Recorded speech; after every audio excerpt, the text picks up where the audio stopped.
Hi guys, and welcome to the Happy Crafty Homemaker vlog number 6, 7. I should have checked that before filming. Welcome back to the yellow living room, weird lighting. My craft room is really dark again, and my desk lamp that's got the white light, the daylight bulb in it, for some reason it's not shining like it was the last time I filmed in there. So, and my sitting room with the blue chairs right now is completely covered in boxes for Halloween decorating. Back there, the shelf above it with I don't know if you've seen the pictures, but I have a shelf with the Dark Shadows box set up there. I'll you know what? It's a camera. See? But yeah, so, the, weird yellow living room light will have to do. I got my hair trimmed today, so my hairdresser gonna blowed it out. Kind of blow dried it out smooth, and it still looks good, so I left it down, but it's weird seeing myself with my everywhere. So, my whole yammering here for the last minute is perfect because I think what this will be entitled is My Life is a Living Blonde Joke or something to that effect, which is the title to the written blog, that I am a walking blonde joke. Everything for the last couple weeks has been kind of all over the place, but this last week has really been hilarious. So, right after I'm done filming this, I'll actually hopefully be putting up my unboxing video for the Darn Good Yarn Box. And I don't remember how much I talked about the fact that getting that was an accident, and I even did a written blog post, or the start of this week's written blog post actually includes commentary about that, and how just hilarious and weird and bizarre that was, that I totally ditzed out, ordered it a month early, and ordered the wrong box. So, there was another, Tuesday I turned in my items for the South Carolina State Fair, and I actually filmed a video, it took me about 10 minutes. It was dirty. I mean, I had just gotten out of the shower. My hair was piled on top of my head. I was wearing a big, giant, oversized shirt. Not that I'm not wearing big, giant, oversized clothes still, but, striped shirt and everything. But I forgot to check the volume on that video and make sure that you could hear me, because I was actually filming in the room right behind the store, which is our study. And for some reason, the distance from where I had the camera and my chair set up, couldn't hear anything. So, unfortunately, a large group of my finished objects I can't show you, but I do have pictures of my 2 non-yarny ones, but I forgot to take pictures of the yarny ones. So I don't even have pictures for my blog like I do for here. So at the best of times, I am a ditz. Pippin is playing in the corner.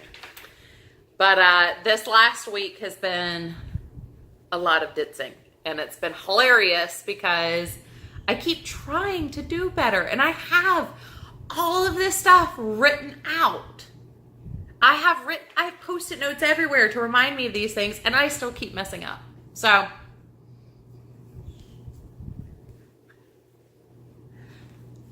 keep talking with my hands, and it's entertaining. But, that is life. So, since most of y'all are following me to see what... Now he's over here. See what I've been making or what I've been working on. We'll have to do this. Now I'm off. Now I'm out of focus again. There we go. Picture. I don't know how I'm going to do it yet. I've never actually tried to really edit anything, so we'll figure out a way to. But yeah, so first one is the pumpkin. Somewhere. It is my spitter punchkin. Just basic like not having it here to. Decoupage pumpkin with spider confetti glued to it and a little tool bow. The interesting thing is I actually used Dollar Tree cupcake liners for the decoupage medium. It's just a cheap like $5 pumpkin from Michael's little baby punchkin. I mean, he's only back here. Let me smaller my face. Great, I got a big head. But yeah, so I was really surprised. Not only did these work well as far as like laying down really well, they're just thick enough that once the decoupage medium absorbed into the paper, it laid into the creases and everything. It smoothed out real easy. I had no problems getting creasing out or little bubbles out. The bleed through on it was subtle. So where you have the black lines bleeding through on the white, it's very subtle and actually gave a very sophisticated effect versus some of the other, options I've seen out there. So I'm actually very excited that this worked out. I wish I had gotten one more confetti right there in the, or confetto, right there in the front of the pumpkin. But I'm very pleased with the way it turned out. I still need to come up with some sort of spider or something to go in the middle of the bow. Or silver web or just something to make the center of the bow pop, because with the black stem it's kind of dark up there. Today it is a vanilla coffee in my lava mug. So the other thing that I made that's non-yarny is this shadow box. I don't know how I'm cutting this in, or I cut the Santa out with my Cricut, and for this I did use the Cricut glitter vinyl, and for the first time with a Cricut vinyl product I had a hard time. This was my third attempt at cutting a design to put on the front of this shadow box, and the two previous ones that I did, I cut once with a deeper, I set it to cut deeper, to cut for, still didn't cut cleanly.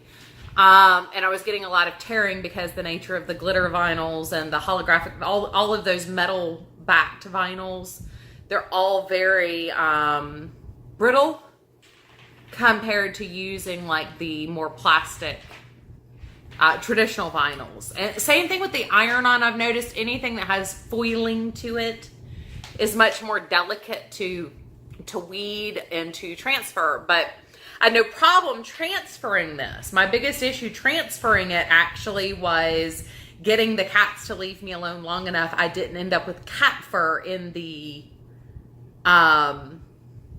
transfer tape or in the decal itself.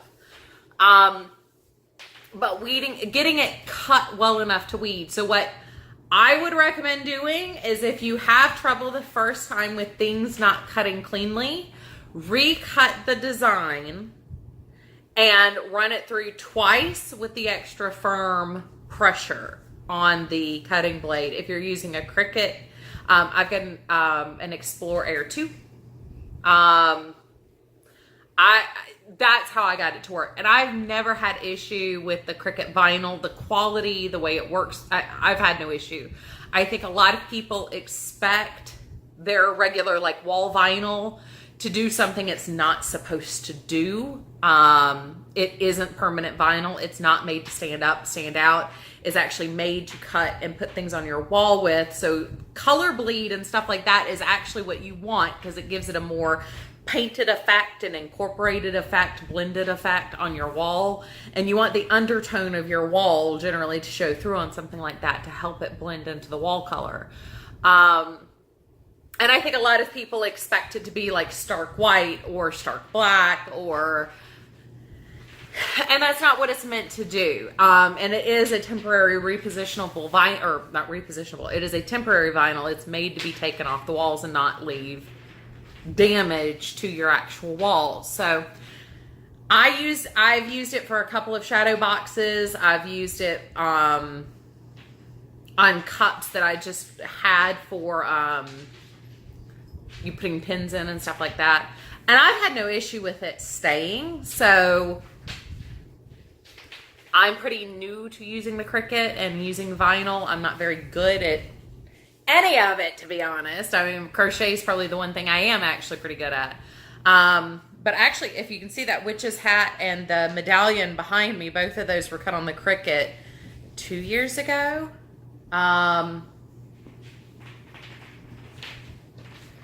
One second.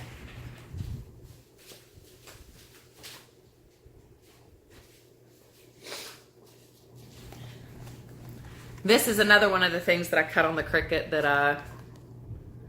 yeah, it actually did really well. I was very pleased with it. I wish this was a prototype just to see how I liked it. I still need to come back and do it with some glitter paper and actually like fancy paper. But it's just a coffin box with a bat scene. Yeah, it was a lot of fun to play with. It was a lot of fun to work with, and I've had no issues. This is the Cheap Recollections paper, actually the one that keeps going on sale in like their packages. So I mean, a lot of these more budget supplies I haven't actually had an issue with, but that's my personal experience. So anyway, back to my Santa Claus shadow box. I've got Santa that's cut in the red Cricut vinyl. There's tinsel in the background, and then the back of the box is actually some Craftsmith glitter paper from the Holiday Glitz Pad from last year.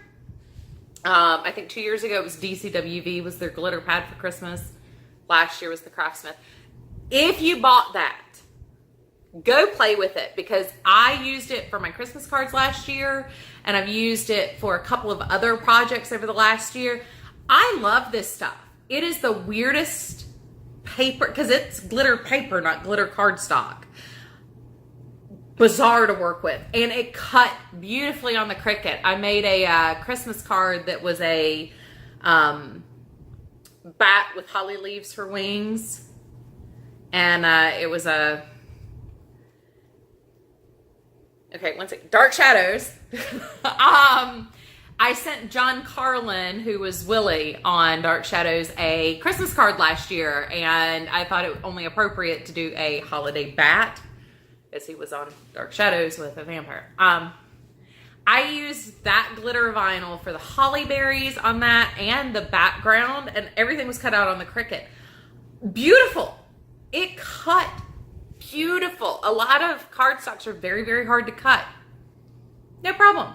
So what I plan on doing with this is next time I do one, the bats are going to be in the black glitter paper. That one is not in the Holiday Glitz set. That one is from the DCWV, which is thinner than a lot of the other ones I've used, but not as cool. And all of like the moon, the background on the bats, I want to do that in the silver paper. And I will actually use a nicer black cardstock for the coffin box itself. But yeah, a lot of fun. This is, once again, this is 2 years old. This is from when I first started playing with my Cricut when I got it. Actually made it right before we moved into this house, so 1.5 years ago. But yeah, I really had a lot of fun with that, and that was that was a morning where I was like, I don't know what to do. I want to make something. I want to do something different that I haven't been doing. So I threw that together really, really quickly for this state fair. So those are the 2 non-yarn projects that I finished, and I have pictures of those. But I also finished the baby blanket that I was working on in the bulky yarn, and I finished a matching hat. So I don't really have pictures of those. If you go to my blog, there is a picture of my table with all my projects that I was entering into the fair set out on it. And sorry, one of the cats is here on the table. Curzon's paying a visit. That's a lot of wispy hairs. Curzon, these are not for you. But on top of one of the bins, you can see the finished blanket. Very pretty. It turned out great. I still have like 15 balls of that color blue charisma. Curzon, please move. Please stop. There's yarn and stuff sitting here, so he wants it all. But he's sweet. He's a good boy. So yeah, on to the finished objects that I didn't enter into the fair. So I've got another donation hat. This is with the Red Heart Team Spirit that I got in my Mary Maxim box. Yeah, I said in the video where I was talking about having gotten that box, that the mystery box, I bought it once before and I really didn't like it. It's a very splitty yarn, and particularly for a Red Heart yarn. I've never had that many issues with their yarns being splitty. But yeah, it turned out as good as it was. I do like the effect on the ribbing though. But it'll be donated. Somebody will get use out of it, I'm sure. It's a nice warm hat. It just was not that much fun to work with. I'm going to try to do a scarf just to work through the other ball and a half. Not my cup of tea. And I love Red Heart yarn. This isn't a slam against acrylic yarns or Red Heart yarns. I just don't like this one. I found it splitty last. I used the red and black, I think, or the red and white. I didn't like that then either. And I had a lot of... one of the reasons why this band of yellow or gold turned out so thick is I had a break in my yarn there, and I was feeling kind of lazy and didn't want to figure out, like... So I just added it back in, but it is what it is. I'm just not super ecstatic over it. And the other finished item I had is actually my Knit Picks scarf from the August box.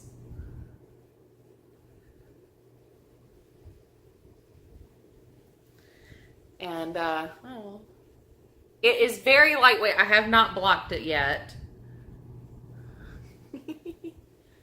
Aw, that is such a pretty color. I love this color. This was a very pleasant yarn to work with. When I get October's project finished, I will probably have a lot more to say about the yarns. But my first ball of the Yuru was amazing. It worked beautifully. There were no flaws in it. It was a beautiful, perfect fiber. My second ball, I had weird pull spots. Look at how, I mean, it just draped so nicely, even unblocked. And it's very pleasant around the, it wasn't that it was broken and reattached, but it almost slubbed. It almost created a slub in the spin. It reminds me of the hand spun I did on the drop spindle the first time. And I wasn't very happy with that. Because it wasn't a weak spot, there wasn't a place where the fibers themselves were worn.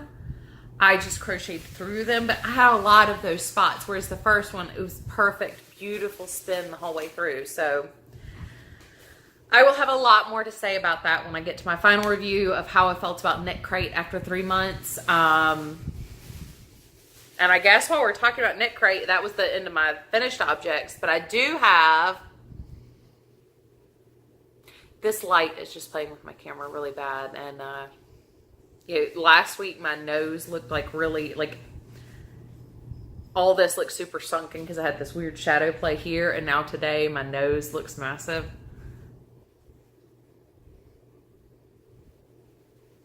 The shadow is just... I hate filming in the improper space, and while I don't have a professional rig in my craft room, I do at least have good light because I work in there so much. But yeah, so I am working on September shawl for Knit Crate. It's in my bag from Ella at No Catchy Name. I still love my bag. It's still beautiful. It makes me happy. And appropriately, you might not remember, but I got the pimento color. But here's my progress. I've completed the first 4 repeats, 4 out of 16. It's a lot. Like, there are a lot of repeats of chart C, I mean. I've completed chart A, chart B, and now I'm on chart C. I'm like a quarter of the way with that, and then there's more. So I keep checking the stretch on this to see, you know, how far I'm going to be able to block it out. I have reached out to one of the other people I noticed on Ravelry that had completed this project to see how much yarn she had left over, because I might do an extra repeat or 2 of chart C if I still don't think this looks large enough.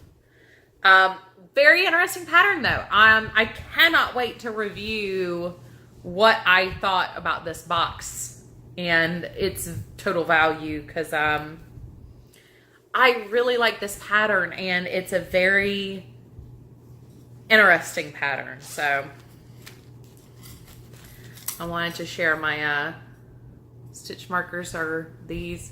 I've had these forever and 3 years. They were a gift from a friend of mine way back when in the day.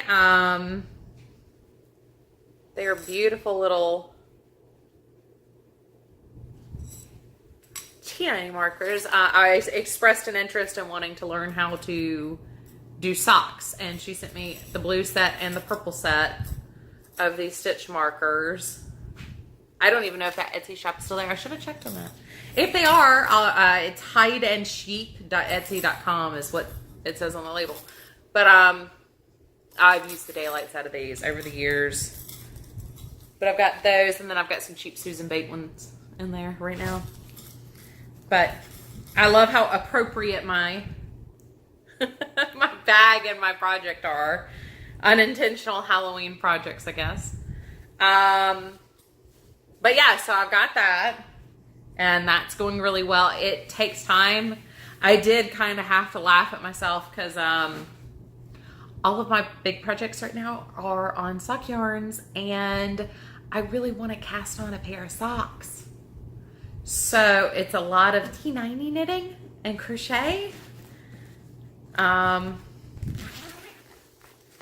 So I cast on. I wanted another project that was just kind of a mindless work on it when you have time, or I need to take a break from thinking, where I'm following the chart for that one. So I started a sock head cowl, not the beanie, but the cowl. And I'm using some yarn I've had in my stash for a couple years now. It's the Wool Like from Loops and Thread. And this one's in the color mauve. So I'm not sure if they still sell this or not. I haven't seen it recently. If you have it in your stash, or if they're still selling it and you want something that is, this is acrylic, isn't it? It's either acrylic or acrylic and nylon, I think. Yeah, acrylic and nylon. 85% acrylic, 15% nylon. It is super buttery soft. It does not feel like acrylic. And it doesn't feel like baby yarn or anything else. It feels like those sweaters you buy at a really nice department store that are acrylic based, but are still squishy and soft and snuggly, like, but not itchy or any of the negatives we associate to working with natural fibers. So I'm really enjoying working with this. It is super tiny. It is super duper soft. I did have to purchased some gel goose to make the knitting a little bit easier. I'm still trying to make sure I don't over tighten on the sides with the magic loop, but I am enjoying being able to do magic loop. And because this, I actually cast this on originally on my Addy Lace Turbos, but the cable's so stiff. And this one is just so pliant. And my Addy cable kept twisting on itself. This one doesn't do that. I really cannot express how much I love these needles. So that'll I probably won't update you on that unless like I make a spectacular amount of progress or something like that. I mean, it's a long time of ribbing and then a bunch of stockinette and then some ribbing. So you probably won't see this bag for a while. This is just a cheap box bag that I got on Amazon. It actually matches my new, I actually found it because I had a DPN case problem with my old DPNs, and I ordered a new case for them. The case I made 10 years ago, the flaps kept coming undone. It was 2 separate cases and it was just too much to handle. So I actually bought a DPN case, and this matches it. And I thought it was so cool with his little lambs. So, but yeah, so those are those with projects. Then we have my Darn Good Yarns project.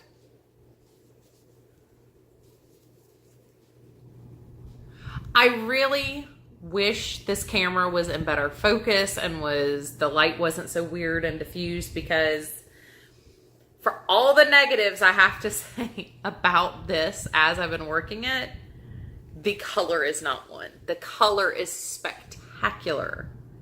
I just started utilizing my Instagram account. I've had Instagram since Instagram started. I had one picture until last week. I shared some funnies of us trying to get the front porch decorated and stuff. Which I'm going to have to show you the Halloween stuff around the house in a couple of short videos here in a second. Just so you understand, like, while it looks like I didn't do anything, didn't really accomplish anything, all these were very quick and fast projects and very limited progress made on them. I have been working on things, just not tangible crafts. But yeah, I have to work slowly on this because there's a perfume on this yarn. And I don't know if it's what it was cleaned with as part of the rinsing of overdying, rinsing any loose pigment out or something. But it's a very chemically perfumey smell, very similar to hotel laundry rooms is kind of what it smells like, except more perfumey. And it's very, very strong. As you're working with it and everything starts heating up, it gets a lot worse. I had seen one review of the Darn Good Yarn box where they were actually working with the products from the box, and somebody else was trying to work with a multicolor and that she was having issues with the paint rubbing off her hook. I didn't know if it'd be better or worse with the knitting needles, but let's see. There we go. There's that one, and okay, oh, there it is. I set it on the camera stand table.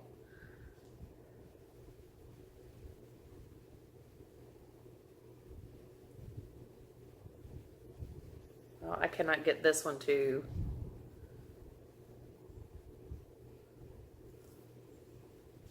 But yeah, it doesn't affect their knitting ability, but just like I said in my unboxing video, it doesn't feel like it's a sealed paint job. So it is rubbing off, and I'm not even halfway done yet. I still have 31 ounces left in my cake. I can smell that. It's very similar to the scent of scented cat litter. That's what it smells like. It smells like scented cat litter. Clean cat litter, not like, it's not, if you're not scent sensitive, it's a pretty smell. And I did check this one and it smells too. I think it's something to do with the processing of the dye.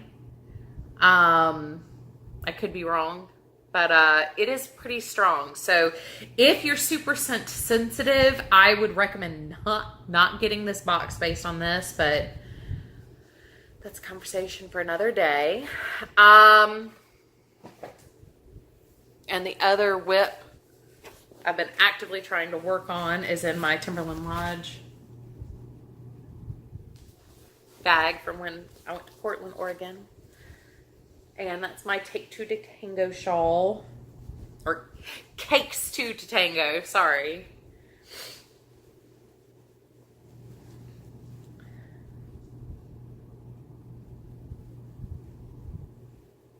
I mean, it's beautiful. I want this one to be a shawl. A lot of my clothes, if you haven't noticed, are black or white. So come springtime, I definitely want something to inject more color, but also provide a little bit of warmth and coverage. I can wear it to church, I can wear it to the movies. As it is made out of mandala, so it is an acrylic, which makes it very easy to care for. I think I'm going to be putting the next 2 balls in, and then I'll trim it with the third, but I think that's where I'll end it, is it's going to take 4 balls plus a 5th for trimming. Based on how much I'm using and how fast it's going. Sorry, my yarn bowl's in there. I'm going to take a break here. I want to show you my Halloween decorations, and then we will come back for some more chit chat time.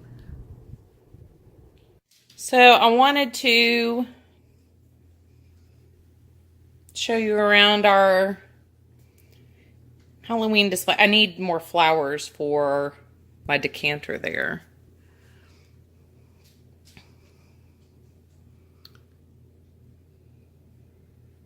By the way, the fortune teller serum jar, this one actually has twinkle lights in it. I didn't realize that. I thought that was so cool.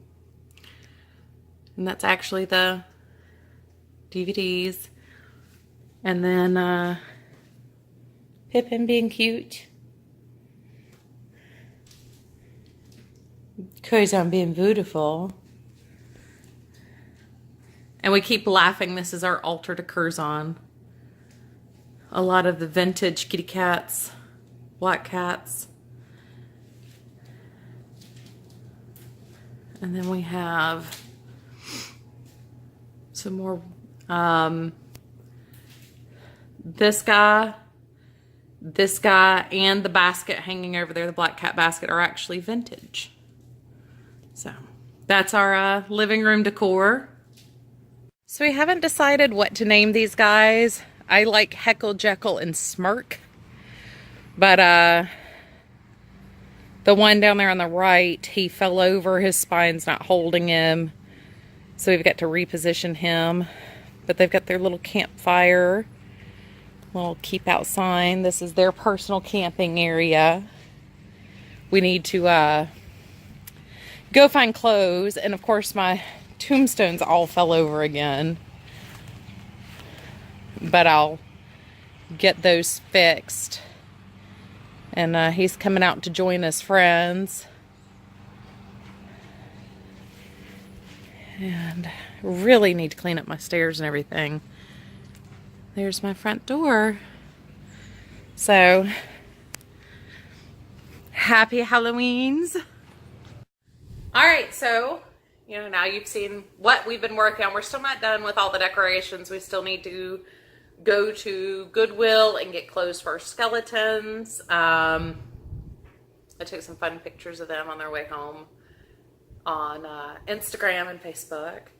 I did want to share a non-crafty acquisition. Haribo Pico-Balla. Holy cow, guys. These things are awesome. These are a German Haribo.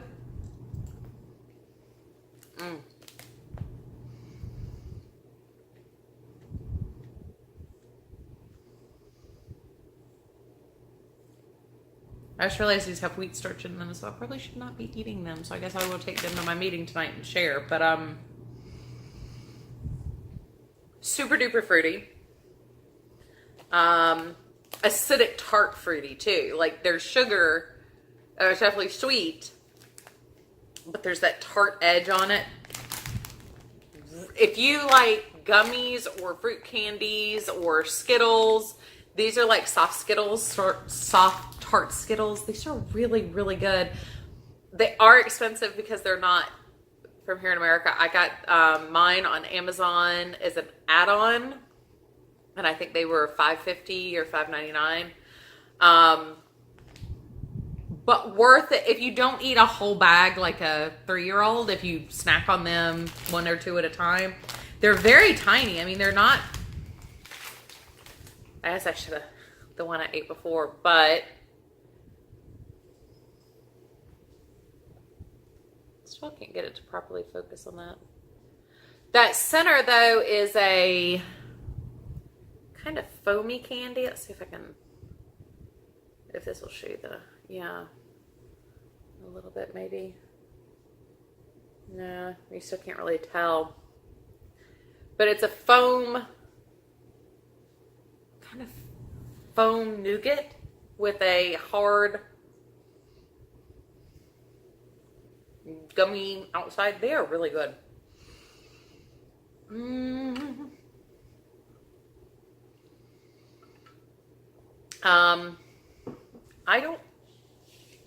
I didn't really buy a whole lot aside from our outdoor decorations for Halloween. Yeah,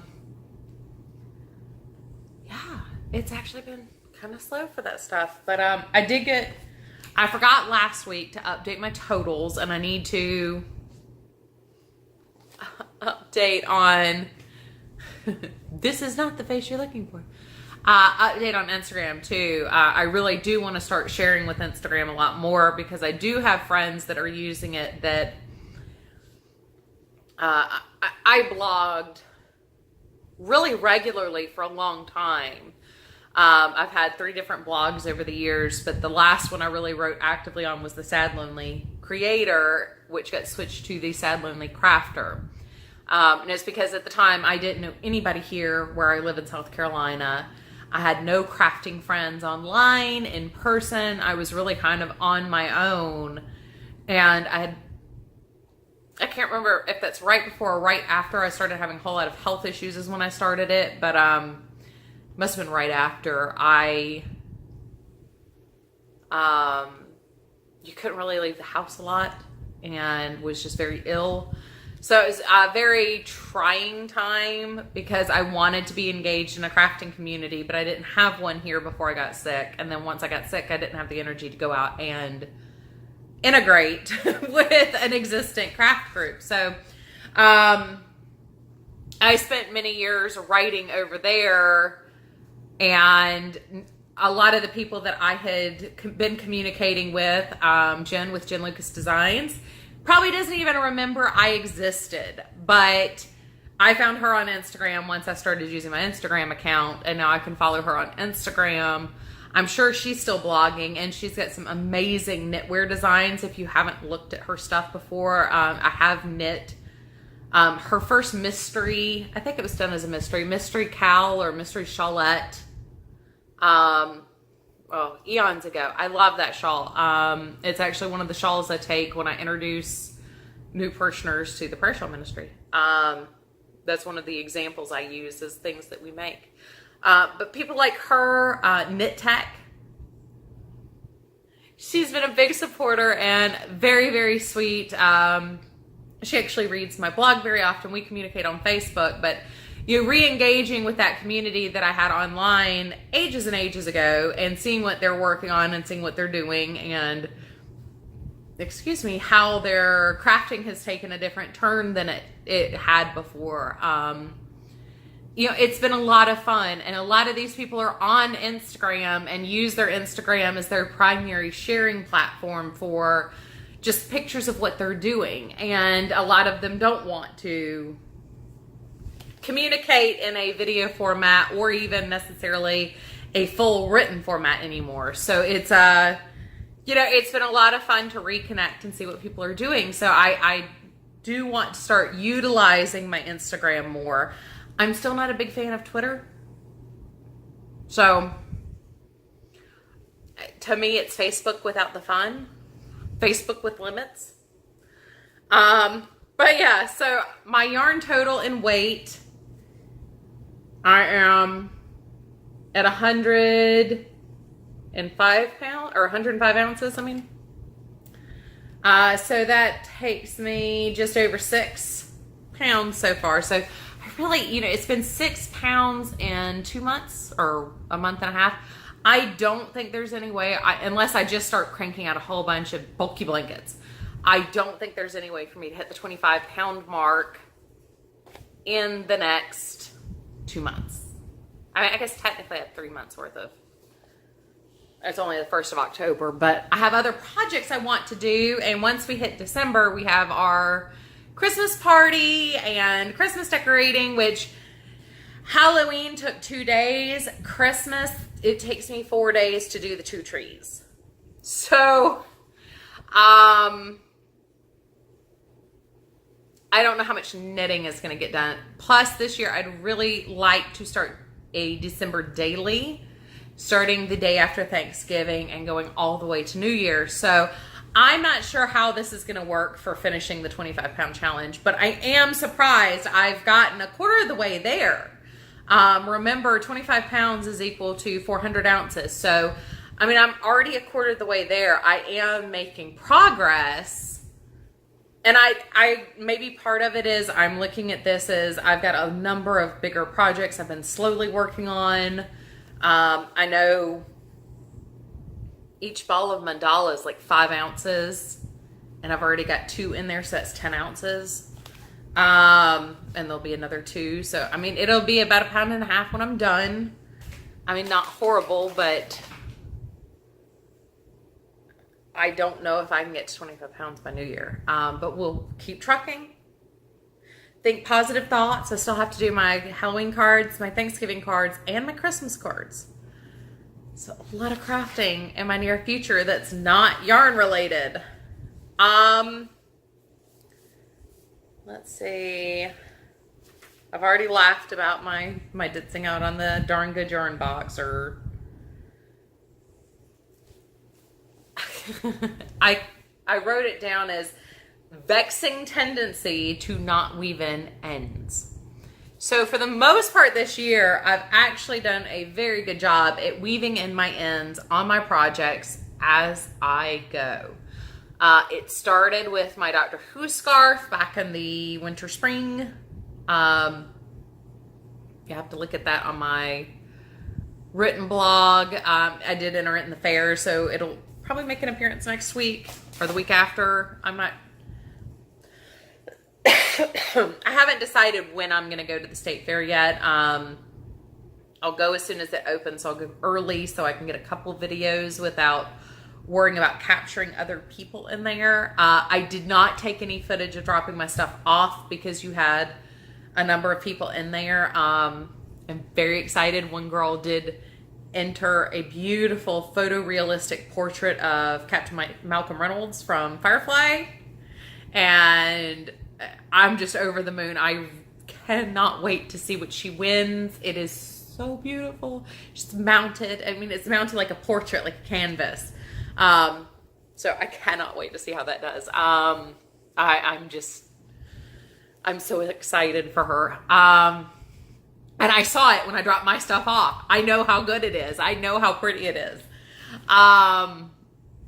But yeah, so when I was working on this Doctor Who scarf, if you're familiar at all with the Doctor scarf, it's 80 bajillion color changes because it's done in blocks and stripes well, it almost hits the ground on both sides, and I'm 5'5". So, I mean, it'll fall out to about 12 feet. But this thing is, massive scarf. I actually have a picture of me wearing it here, or in this general vicinity somewhere. Just that's not even showing the length of the scarf. But yeah, so I had to weave in my ends as I went with that. Not using the weave in as you go method, but every 4 or 5 color changes, I would stop, weave in my ends, and then keep knitting. And I've gotten better. A lot of the projects I've been working on have been scrappy, so I've been trying to do it as I go. But as I was pulling out things for the fair that I had completed back in January and February and set aside for the fair, I had a chenille poncho that I made out of Peyton's Bohemian. I think it's Peyton, and it is Bohemian yarn. It's a double strand chenille, and apparently I forgot to weave in the ends on it. So I just sit down and weave in all the ends on the shawl, and you know, super bulky yarn comes in yardage of like 50 to 80 yards, and this is a big poncho with a hood. So there's seaming, and then there's just where the yarn breaks. So it was a pain in the tushy to do all that. And there were a couple other things that you thought were done, and then I go to look at them again, and then so I am getting better. I am working on it. It's one of the goals I set for 2018 was to get better at keeping my finishing work to where, like, normally when I enter the fair, the 3 days to a week before the fair, before turn-in days, I am blocking and weaving in ends. This year I had one thing that needed blocking, mostly because I didn't do anything that needed blocking. And I ended up I brought down my mats, not to give you vertigo and make you sick, but I brought down my mats and my wires and my combs, and ended up, it blocked out fine using the steam feature on my dryer. I'd totally forgotten I have a steam dryer, and it was a acrylic blanket, so it needed to be steam blocked. And for some reason, I didn't even think of throwing it in the dryer on the steam setting and then just laying it out flat to cool off. That was all I needed. That worked perfectly fine for that blanket. And I was able to work right up until Monday night, Tuesday morning on finishing things. I didn't have Tater Tot Tuesday. He was feeling very peaky on Monday, so I actually talked to his mom and had her watch him for the day. Since, yeah, I'm still not sure if I catch a cold, if it's just going to stay a cold yet.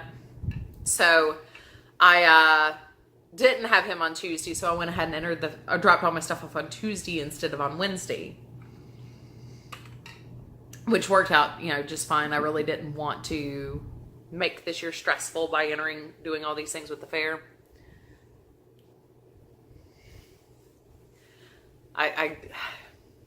It's the way the light is moving around outside too. It keeps throwing everything out of focus. Let's see if I can.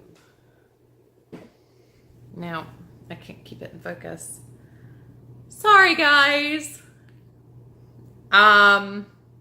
But yeah, I've been working on it, and I've been making great progress, but I'm still finding projects that I thought were done where there's still ends sticking out all over the place. So it's one of those, eventually I'm going to sit down and do a whole video just dedicated to the tips that changed the game for me. And weaving in your ends as you create them is one of the number one tips I can give anybody.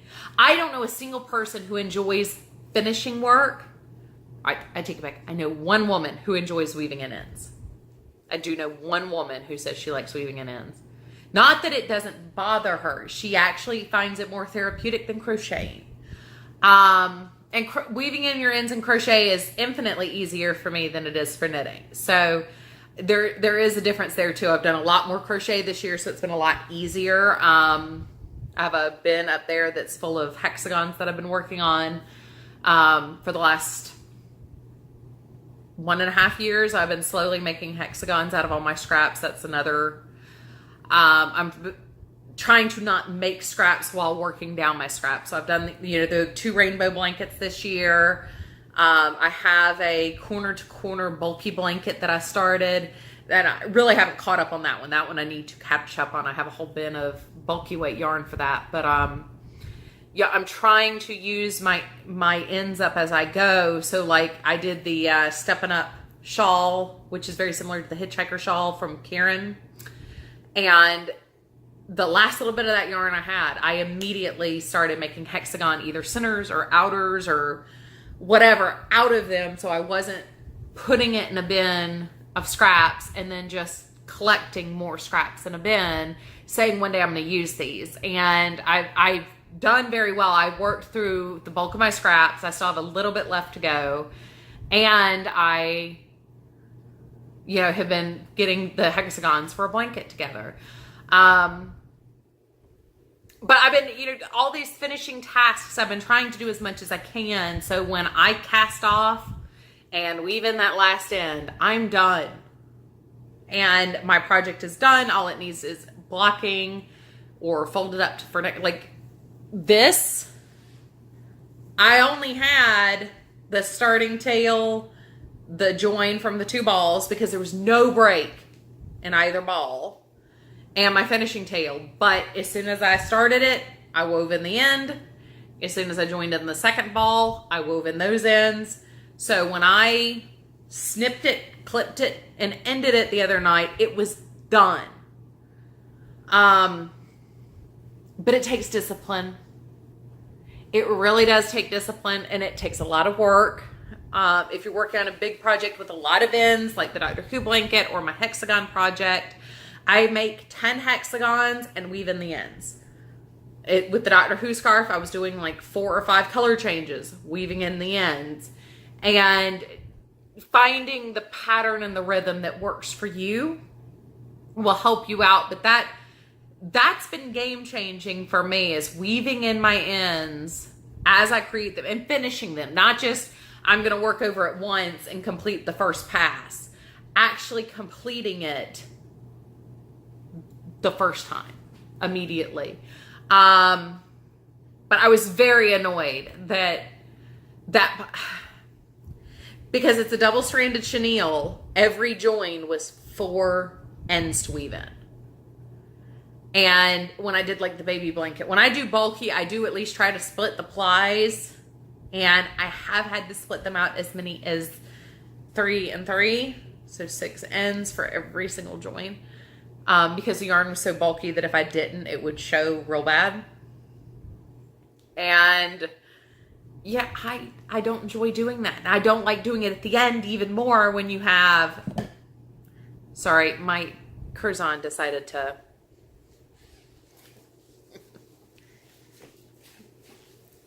tell me a Bungorf.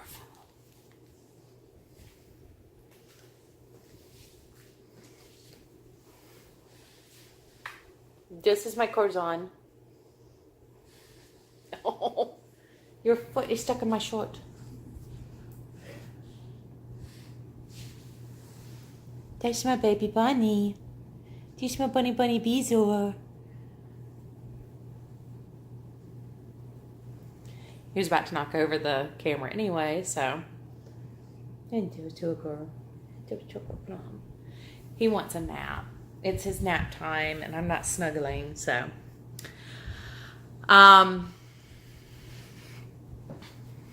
The other thing I wanted to mention from the last couple weeks, and then I'm getting off of here. This is already going to be like an hour-long video, and I did not want that, especially because I know I've got one more video to post before this one goes up, and next week I'm going to have 3. I'll have 3 videos next week. One for the state fair, showing you the projects that got entered. One that is my show and tell video, and one that will be my knit crate reveal for my final month with knit crate. So it's I don't want to keep you too long because I want you to watch my other content too.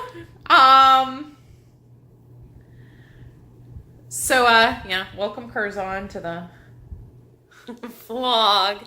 But so I keep accidentally designing things. And these aren't things you would ever write a pattern down for. They're things that you intuit how to do.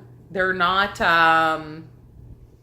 hard patterns or interesting patterns, or they're one step away from being vanilla. Vanilla hats, vanilla cowls, vanilla shawls.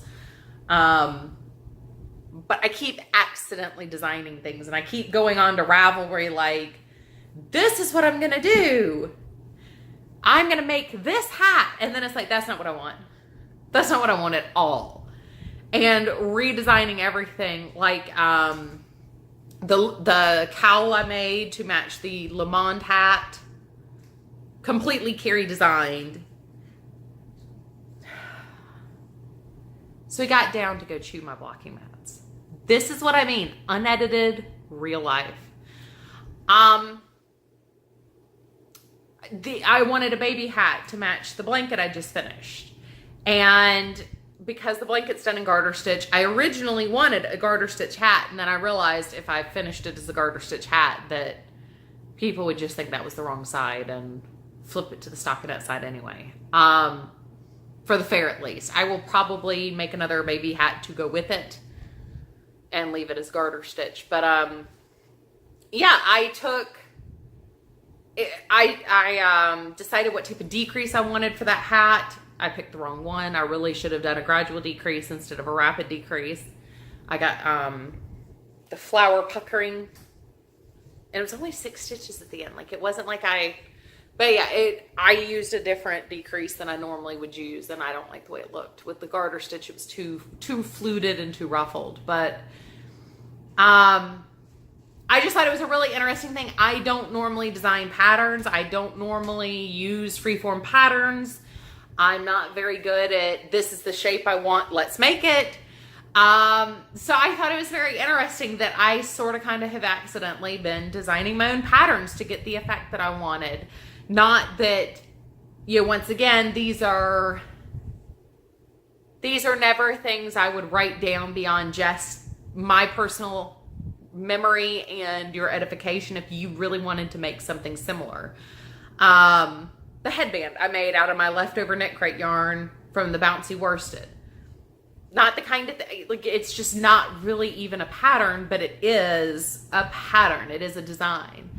So it's one of those new evolution as a knitter, or maturity as a knitter in particular. I've tried designing in crochet. I've never really have with knitting. Like I said, I've been crocheting for 30 years. I've only been knitting for a little over 10. I knew how, actually it's been since 06. I learned how to knit in 06. And the only reason why I know that is I was talking to somebody the other day and they said Ravelry is new. You know who you are. You said you were going to come and stop by. You know who you are. I've been on Ravelry since 07. And when I was looking at my profile, which I've never really updated, it says years knitting 1. So I've been knitting since 06, and I've been on Ravelry since 07. But I guess that's kind of the next step is, designing your I know a lot of sock knitters have compiled their perfect vanilla sock base, their perfect hat for them and their family. I've been watching a lot of the Yarn Hoarders podcast. I'm starting from the beginning, which was recommended by the same person that is the Ravelry conversation. I'd seen a couple of her newer ones, but yeah, I'm enjoying watching her videos. Those are hilarious. And I love how each person in her family has a collection of socks that are more or less made up of her vanilla sock. That's the heels she likes, the toes she likes, the shape she likes. And I'm kind of finally developing my vanilla hat, my vanilla shawl, my vanilla scarf that you can change and add to. And I just thought that was an interesting observation of the last couple weeks, that I have been branching out and actually trying to do more things like that. So I did want to share. If you have any questions, comment. I've been getting some random PMs, and I'm answering those as those come in, but a lot of these would be much better as comments either on my written blog or here on the YouTube channel space. I hope you guys have a wonderful weekend. I look forward to hearing back from you, and I'll make sure to leave links to any of the patterns and things like that if you would like to be able to make your own. Have a wonderful weekend, and I'll talk to you soon. Bye, guys.